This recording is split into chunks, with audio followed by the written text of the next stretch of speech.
कराची के अंदर एक बड़ा वाकया नमूदार हो चला है। कराची के अंदर व्हाट्सएप ऐप हैकिंग की वारदातों में बड़ा इजाफा हुआ है, बेपनाह इजाफा हुआ है। ये व्हाट्सएप ऐप कैसे हैकिंग होती है और हैकर कैसे हैकिंग करते हैं, ये मैं आपको बताता हूं।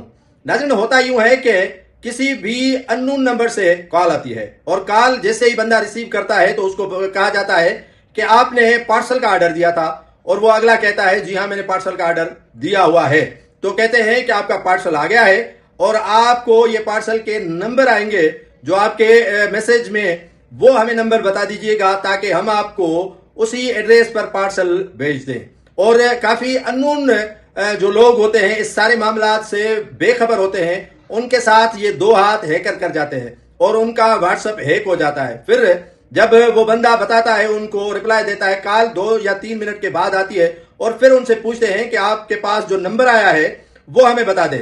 वो नंबर जब वो बताता है तो उसका व्हाट्सएप ही हैक हो जाता है और उसके बाद वो नंबर व्हाट्सएप ऐप का हैक करने के बाद उनके जो लोग होते हैं या उनके जो रिश्तेदार होते हैं, उनके जो जानने वाले होते हैं, उनको यही मैसेजेस किए जाते हैं कि मैं इमरजेंसी में हूं, अस्पताल के अंदर दाखिल हूं और मेरे साथ बड़ा हादसा हुआ है, आप मेहरबानी करके जल्दी से मुझे पैसे भेज दें क्योंकि मैं बड़ा परेशान हूं।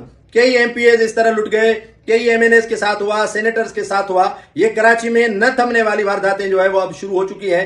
बड़ी तादाद में जो है वो लोगों के व्हाट्सएप जो है ऐप है वो हैक किए जाते हैं और गलत मैसेजेस जो है वो उनकी फैमिलीज को दिए जाते हैं, उनको अगवा के मैसेजेस किए जाते हैं, उनको तरह तरह के मैसेजेस करके उनको जो है वो फैमिलीज को, उनके जानने वालों को, उनके रिश्तेदारों को परेशान किया जाता है। सो मेहरबानी करके उन सार्फिन से गुजारिश है कि ऐसे जो है वो फराडियों से बचें, ऐसे हैकरों से बचें जो आपके व्हाट्सएप को हैक करने की इसी तरह कोशिश करते हैं और नामुनासिब तरीका इस्तेमाल करते हैं।